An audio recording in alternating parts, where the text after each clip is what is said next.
Donc pour nous entraîner, nous avons été chercher des sujets dans la banque de sujets et du SCOL. Nous avons pris donc le sujet qui nous intéressait, c'est-à-dire le sujet sur les perturbations de la respiration mitochondriale par un poison végétal. Donc voici le sujet. Le contexte est: les services vétérinaires relatent de nombreuses intoxications de chiens ou de bétail liées à la consommation de feuilles et de fruits de laurier cerise. Il s'agit d'un arbuste ornemental originaire d'Asie occidentale qui produit des composés toxiques. La digestion de ces composés toxiques libère du cyanure d'hydrogène dans le tube digestif.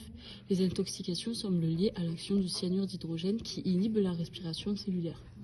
On cherche donc, en réalisant une manipulation Exao, à montrer que ces intoxications sont réellement liées à la consommation de feuilles et de fruits de laurier cerise. Donc, pour pouvoir réaliser cette ECE, il nous est demandé d'élaborer une stratégie de résolution afin de montrer, en réalisant une manipulation Exao, que le cyanure d'hydrogène a une action sur les mitochondries aboutissant au blocage de la respiration. Alors voici le protocole et le matériel qui nous est proposé pour réaliser cette ECE. Et à partir de cela, nous allons pouvoir imaginer et réaliser une démarche de résolution. Et pour finir, voici les ressources qui nous sont données. Il y a donc une photo de fruits et de feuilles de laurier cerise et les différentes étapes de la respiration cellulaire chez les eucaryotes. Voici ici notre démarche de résolution. Le but du TP est de montrer que le laurier cerise bloque la respiration mitochondriale à l'origine de l'intoxication relatée par les vétérinaires. Pour le protocole, il va falloir mesurer la concentration de O2 d'une suspension de mitochondries à l'hexao pendant 10 minutes, avec l'injection à 1 ml de pyruvate pour débuter la respiration mitochondriale, puis une injection de 1 ml de laurier cerise pour voir si cela a un effet sur la concentration en O2 dans le bioréacteur. Le paramètre testé ici est la concentration en O2 dans le bioréacteur. Le témoin est le début de l'expérience avec la concentration en O2 toujours en baisse quand on ajoute le substrat, c'est-à-dire le pyruvate. Pour les résultats obtenus, si la concentration en O2 diminue, la respiration mitochondriale se fait quand même. Donc, le laurier cerise n'est pas responsable de l'intoxication.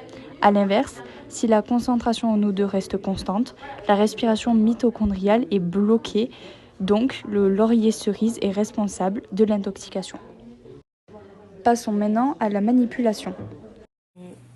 Alors pour ce montage, j'ai d'abord mis les mitochondries à l'intérieur.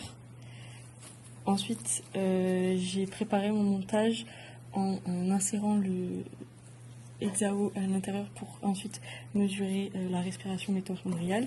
Puis dans les seringues, j'ai préparé déjà mes seringues que j'ai mis avec une seringue de pyruvate ici et une seringue de laurier cerise ici.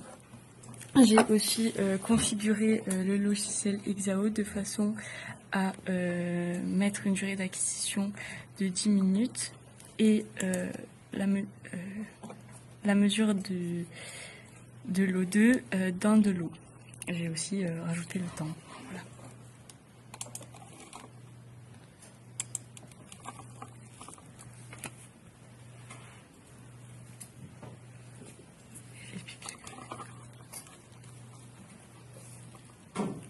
Et on voit ici la concentration en dioxygène qui apparaît et au bout de 1 minute, on va injecter la solution de pyruvate et encore 1 minute après, je vais injecter la solution d'extrait de laurier fleur.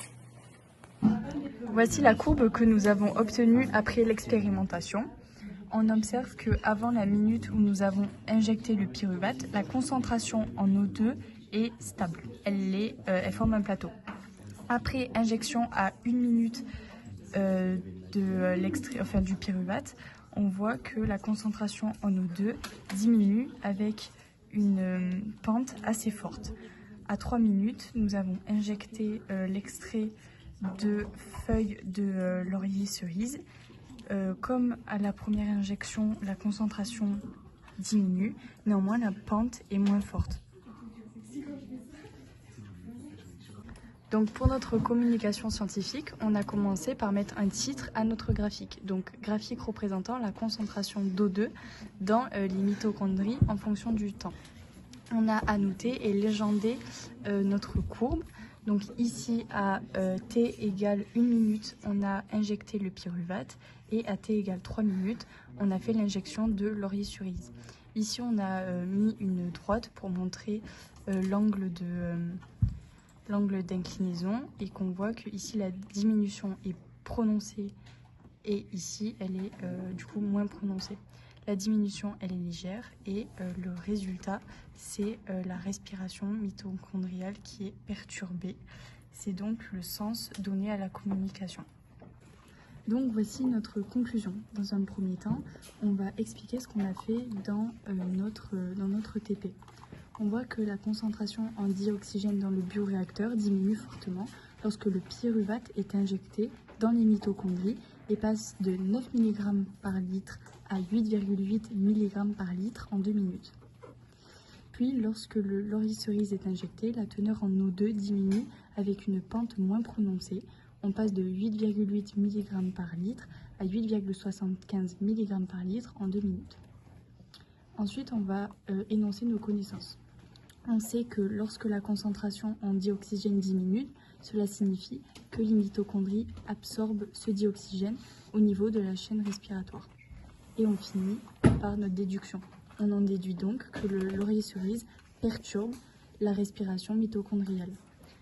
Pour notre esprit critique, on a dit que les chaînes respiratoires, elle est formée de différentes étapes et on ne sait pas exactement à quelle étape agit le cyanure d'hydrogène issu des feuilles de laurier-cerise.